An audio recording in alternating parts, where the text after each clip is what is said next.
like I say, it was love on my part. And I wrote, you know, songs like The Way I Want to Touch You, about how I felt for Daryl. I wrote Do That to Me One More Time about how I felt for Daryl. But the funny thing was, later on he told me he never paid any attention to lyrics, so he didn't know what I was saying. He was strictly a music man, and brilliant at it, I must say. In the years following their divorce, Tony maintained contact with Daryl, showing the complex nature of their relationship even after its end. Their continued connection spoke to the deep bond they shared, even if it wasn't the romantic one Tony had hoped for. He knew. He just didn't think I would do it. Yeah.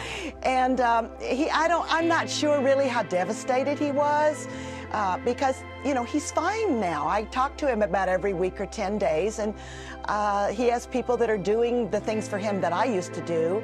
So, and he seems happy. I know that seems odd. Well, he's not ever happy, but he seems fine. This bittersweet postscript to their marriage reveals much about both their relationship and Daryl's nature. Even after their separation, Tony continued to care about his welfare, maintaining the role of caretaker she had assumed throughout their marriage, albeit from a distance. The distinction she makes about him not being happy but being fine speaks volumes about her deep understanding of his character and her acceptance of who he fundamentally is.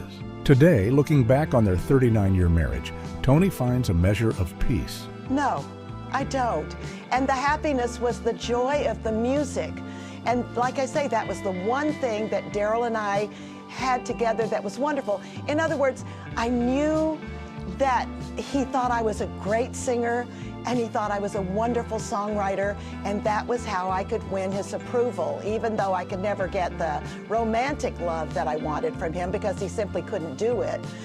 But I knew how much he respected my talent and my abilities, and that was enough to go on for a while.